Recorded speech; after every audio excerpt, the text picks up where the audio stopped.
All right. So hello and welcome to today's Info to Go webinar. Our webinars and other continuing education opportunities are funded by the Institute of Museum and Library Services. Everyone is muted and we encourage you to use the chat feature to ask questions and discuss with other attendees. As you exit the webinar, you'll be prompted to complete an evaluation. And as always, we appreciate your honest feedback. Today's topic is self-care from the management perspective. Our plan for today is to start with introductions, explain what we mean when we say self-care. We'll talk about self-care from the management perspective, how we promote self-care at the Idaho Commission for Libraries. We'll list out some helpful self-care tips for managers or really anyone, and we'll do a magic wand activity at the end. Our presenters today are myself, Annie Gaines, Continuing Education Consultant at the Idaho Commission for Libraries, and I'm sort of a self-styled self-care advocate, I guess.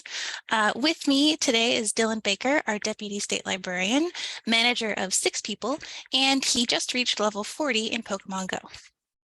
Also with us is Pete Nelson, our HR specialist and an avid bike commuter.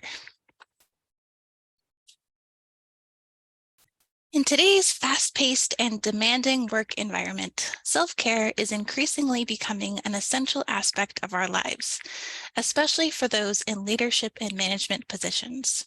The pressure of meeting deadlines, achieving goals, and managing teams can often lead to burnout, decreased productivity, and an overall decline in an individual's well-being. Self-care is not just a luxury, but a necessary tool for anyone looking to perform at their best and maintain a healthy work-life balance. In this webinar, we will explore why self-care is so important for managers, how it can positively impact not only the individual, but also their team, and most importantly, how to prioritize and incorporate self-care into our daily routines. So when we say self-care, we mean the various activities and practices that people engage in to maintain their physical, mental, and emotional well-being. It encompasses a wide range of activities, including healthy habits like exercise and proper nutrition, as well as self-nurturing behaviors like taking breaks, engaging in hobbies and interests, and getting enough sleep. Self-care also involves setting boundaries and taking time for oneself, as well as recognizing and addressing one's own needs and emotions. By prioritizing self-care, individuals can build resilience, reduce stress, and improve their overall quality of life. It's important to note that self-care isn't selfish, but rather a crucial aspect of taking care of oneself. Practicing self-care allows us to be more productive, efficient, and better equipped to handle the demands of daily life. So now that we've sort of have that foundation established, I'd like to turn it over to Dylan to talk about a little bit about his perspective about self-care as a manager. Awesome. Thank you, Annie. And Annie really is an amazing self-care advocate here. I'm so glad she's been running this short series of info to goes on self-care for everybody. So first off, let's talk about that intro slide. Yes, Pokemon Go is one of my self-care techniques. I like to gamify my walks. I wouldn't have finally reached level 40 after years and years if I didn't take these almost daily walks at work. So that's definitely one of my self-care techniques. First off, I'm going to start with a question for everybody, and you can just think about this. You can put it in the chat, whatever you want to do. If you're a manager, what do you think your most important role as a manager is? Or if you're not a manager, what do you consider to be your manager's most important role? So you can just think about that. You can put in the chat if you want, just a thought exercise here. But I want to tell you what it is to me, what my most important, what I feel is my most important role as a manager, and that it's all about the people. It's all about the people. That's what I love about being a manager is getting to work with all the people and help them realize their goals while accomplishing their work, you know, and of course getting them paid too. But that's all about the people too, is getting your people paid. So, and If you value the people you work with, you really want them to take care of themselves for two reasons, really, both for their own individual sakes as fellow humans, and also because you want them to be their best selves in accomplishing their work. And by best, I mean their most creative, most productive, most collaborative, most helpful selves. Providing and promoting self-care is one way of placing value with your employees. So, but I want to also say self-care is not just about others. I think of self-care as kind of like the guidance we all get when we go on airplanes about oxygen masks, and they tell you got to put yours on first before helping others. And I think about that with self-care and managers too, and why I think there are three reasons that I thought of for this one. One, you need to take care of yourself so you can fully support your employees.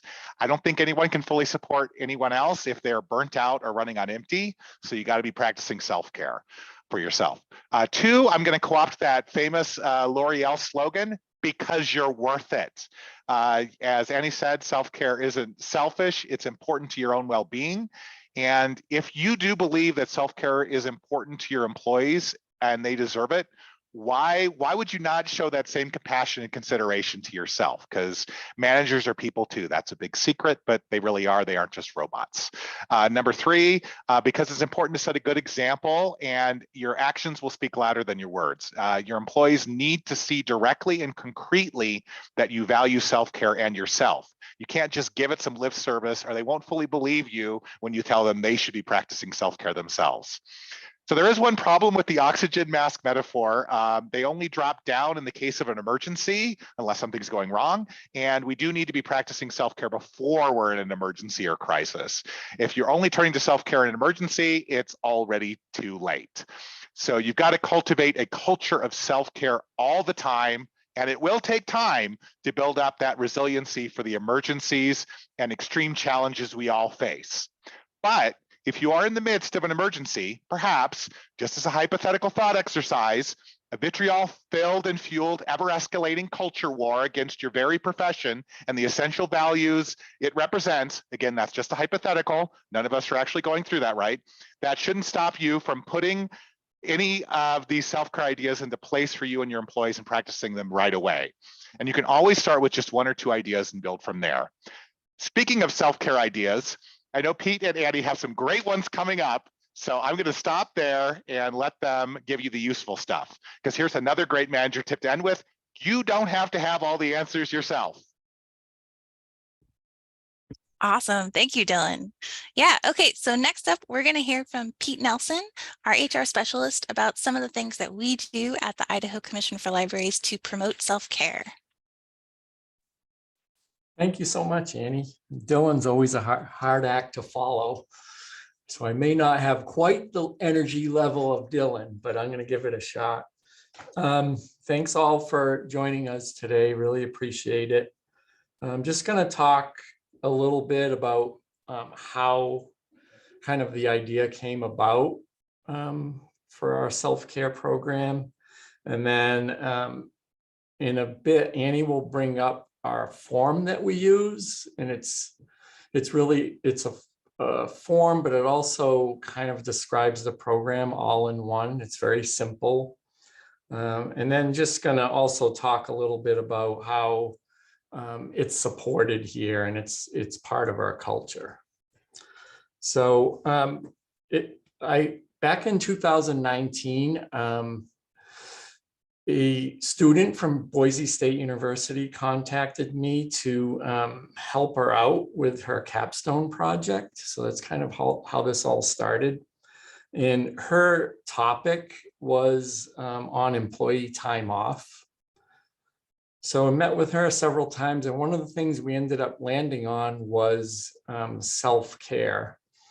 And Boise State at the time had a program, and she, in addition to being a student there, she also worked there.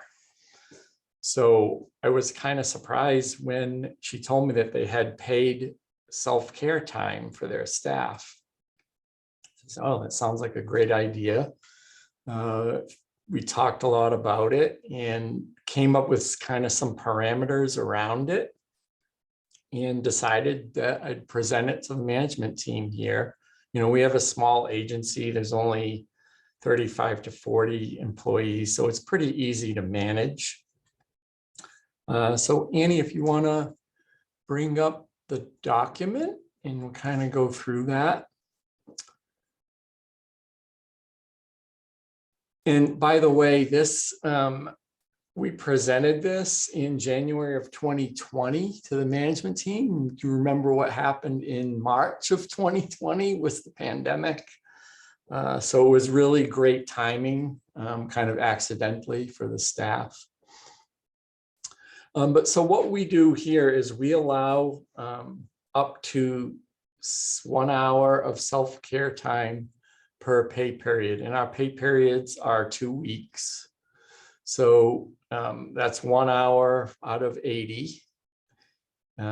It has no impact on productivity. All it does is help really promote well-being here at the agency.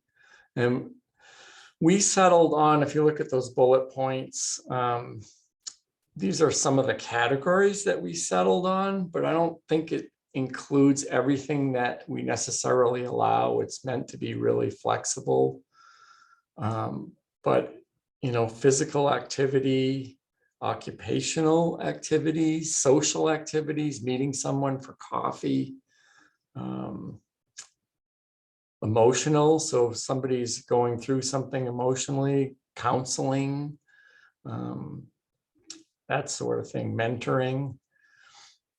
If you want to scroll down a little bit, Annie, we allow here up to 60 minutes, and they can use it either half an hour per week or use the whole 60 minutes in, you know, at any point during the pay period. And then one thing that we do when the new staff is onboarded, part of that onboarding is I review this program with them and hand them the form to present to their manager. And the management team has been really great about promoting, not just that they approve this program, but they also promote it. And like Dylan said, it's really important for the management team to use self-care to set the example for the staff. One other thing that I may want to mention, and to answer the question in the chat, yes, our pay period is every 2 weeks. So it's 80 hours basically of pay.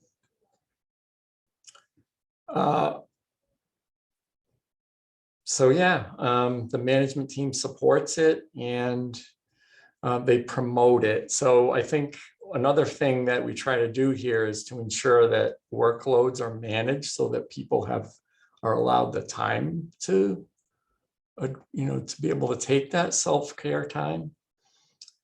And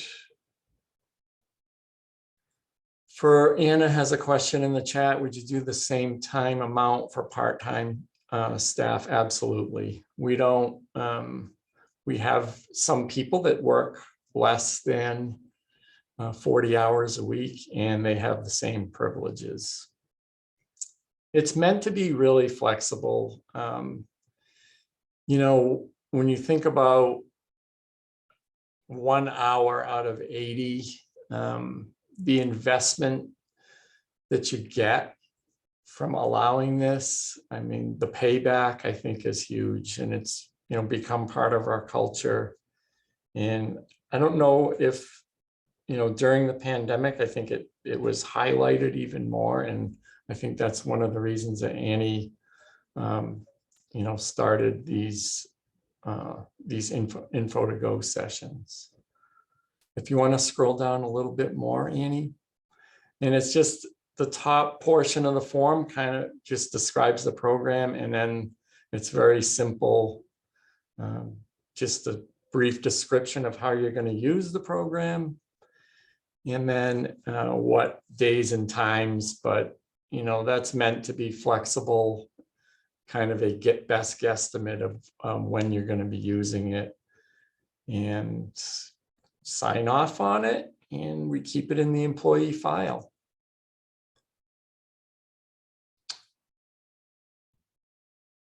I think that's probably about it, Annie. I'd be happy to answer any questions. Awesome. So does anybody have any questions for Pete while we're here and thinking about this? There's a question in the chat. Will we share this document through an email? Yes, we will. So everyone who's registered for this webinar is going to get a copy of this form as a PDF. So you can take it to your libraries and do with it what you will, in addition to the recording and the slides. I did want to just ask those folks out there, is there anyone else that has a paid time off self-care program? While folks are answering that, there's a question. Has anyone felt uncomfortable sharing what they do during their self-care time?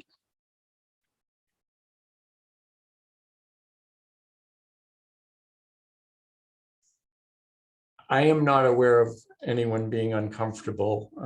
Dylan may be able to speak to that better than me. That's a super good question, Andra. I don't think I've run into it, but I'm also very careful with my staff. They don't have to give like super detailed specifics of like how exactly. If it's a more generalized, that's totally fine. There's a comment. We've attempted similar things, but our workloads always seem to get in the way. And another one, we do occasional perk times that are given. And I will say perk times, that made me think, I think we, on top of the standard 1 hour every 2-week pay period for us, once, maybe twice, I think once we've done additional perk time on top of that, kind of an employee appreciation. So I would challenge folks to think about using this as a regular bedrock and have that all the time, but then you can still add on little extra perks on top of it as recognition or appreciation. Yeah, and I'm glad you mentioned that, Dylan. A couple other things I wanted to mention that I forgot to. In addition to the self-care program, we also have, we use Microsoft Teams, and we have a walking group. People that like to go for walks, so we'll go for 10 or 15-minute walks on breaks. So, we kind of utilize that as a separate sort of self-care. And then we've done some other things in the past, like we had the Commission for Libraries Olympics. It was fun, and just having flexible work schedules, I think, really supports self-care in general. So even if you can't, you're not allowed to use paid time off for it, I think there's other things that you can do to promote self-care. So just wanted to mention that.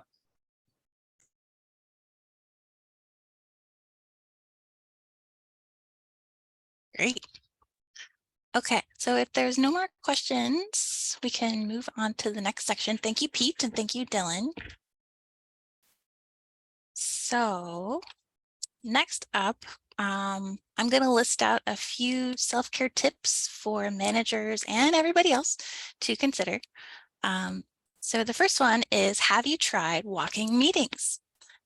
This is a way to encourage people to get out of the office, out of the building for meetings and calls.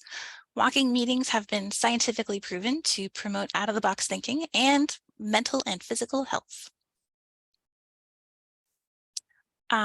Encourage your staff to set boundaries. Set the expectation that your staff will log off and stop working at the end of the day. You want your employees to know that they're not just able, but expected to maintain a healthy work-life balance. And take real breaks if possible. Try to discourage people and try to discourage yourself from eating lunch at your computer. Because lunch is the perfect opportunity for people to get a bit of a mental break, whether that's by getting up and going for a walk or by simply focusing on something besides work for a short period of time. You want to set communication time boundaries and encourage your employees to set boundaries around their time as well. While some people might need to send the occasional after-hours email or other message, it should be generally accepted and also explicitly noted that people aren't expected to answer immediately. Build in pauses into the workday. Calendars overfilled with meetings don't give people the time they need to think or process at optimal levels. By working in a few small breathing spaces into the week, you can encourage better work habits and allow everyone else to reach their full potential.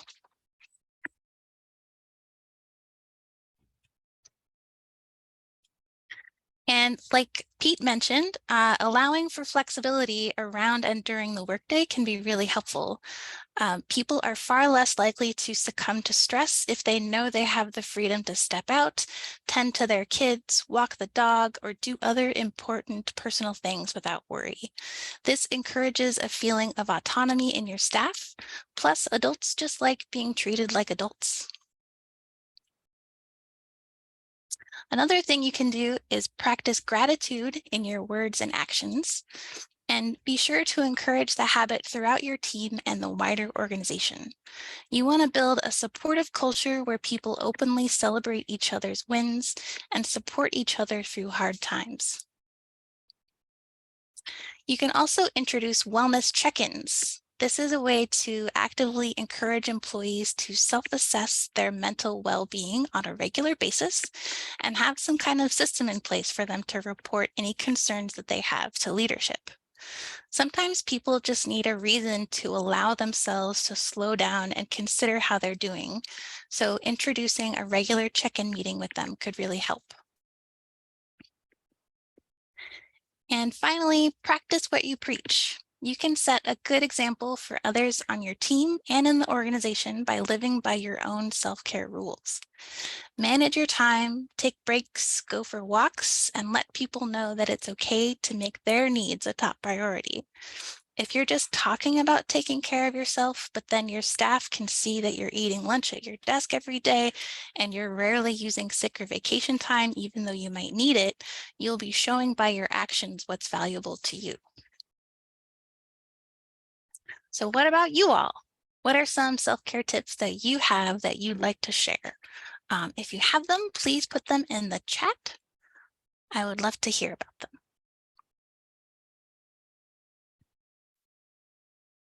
Ooh, Audra says that she started doing strategy one-on-ones and support one-on-ones.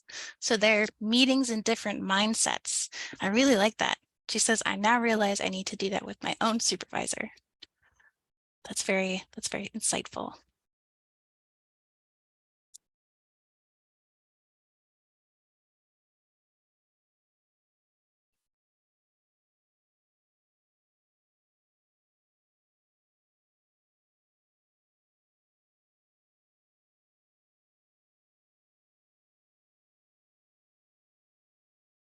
Okay, so another tool, oop, this person says they have a small team and they occasionally do working lunches out together. That sounds really fun. So another tool for managers that's kind of related to self-care is something called a magic wand activity. This is a way for employees to think through some of their feelings about work, listing out the tasks and activities that are easy or come naturally to them, and also the tasks that are more difficult or maybe they dread working on. This activity also asks employees to rewrite their job title to more accurately reflect the work they do, and asks them what they would do if they could wave a magic wand and change anything about their experience at work.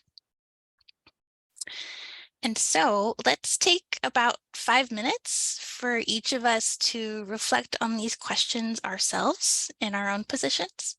Feel free to grab a piece of scrap paper and write out some of your thoughts in response to these questions. And I will put on some chill background music to help facilitate thinking.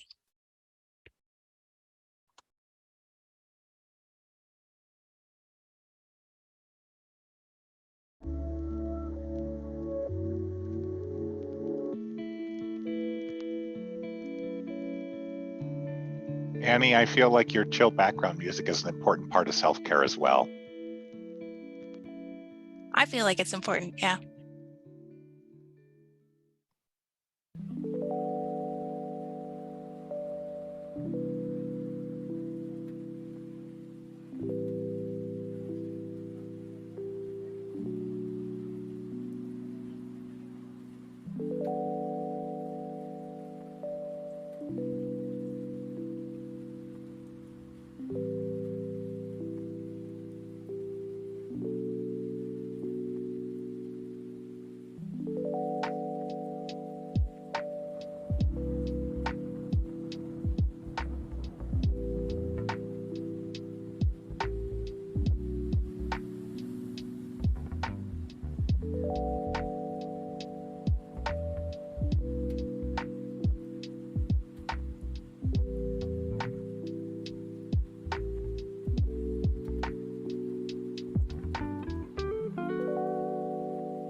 Annie, if folks are comfortable with it, could we ask them to share their rewritten job titles in the chat? I know we've gotten some fun ones here before. Sure, that's a great idea, Dylan. Yeah, we're just wrapping up on the 5 minutes, so if anyone would like to share their rewritten job titles in the chat, I think that would be a great idea. Pete, did you rewrite your job title before? I feel like Wizard of Human Resources or something would be good. Yeah, I don't know. Miracle worker. Sometimes, yes, absolutely. And Annie, if she wasn't our continuing education specialist, would probably be our self-care advocate. You know, like that would just be her title. I like empowerment agent. That's good too. There's some great ones in the chat, so I'm going to start reading. So glorified bookshelver is excellent. The jack of all trades, the fixer, herding catalogers, fire extinguisher, Jill of all things, magic bookfinder, whack-a-mole master, people helper, wrangler. Wrangler is a good all-purpose job title. Helper, supporter, and odd jobs extraordinaire. That's an excellent one as well.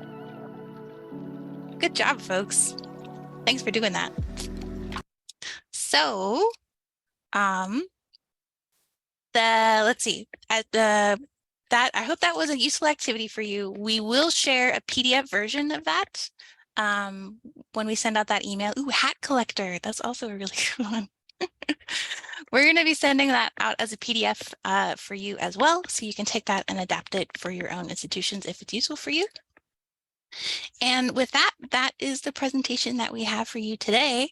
If you have any remaining questions for us, please type those in the chat. We've had a lot of fun putting this together, and we hope that this information has been helpful for you. So yeah, if you have any questions, please type those in. And like Dylan said, you've got free 30 minutes to do some self-care.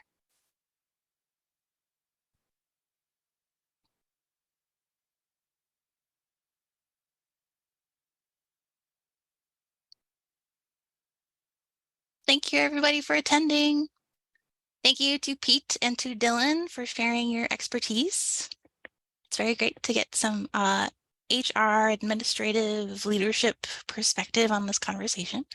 So I super appreciate that.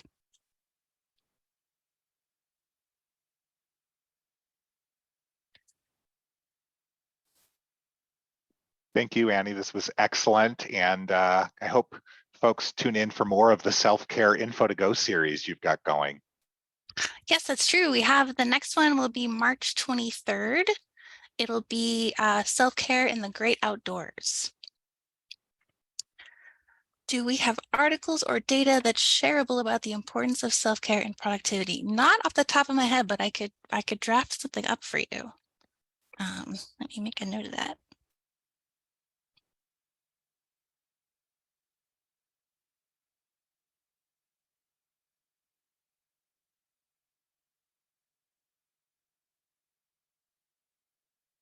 Thanks for that suggestion. The date again of the next one is March 23rd.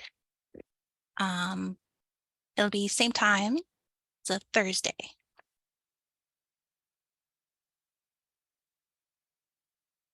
Well, thank you so much, everyone, for attending. I hope you all have an excellent Wednesday. Today is Wednesday. And I hope you have a good week. And I'm going to stop the recording now.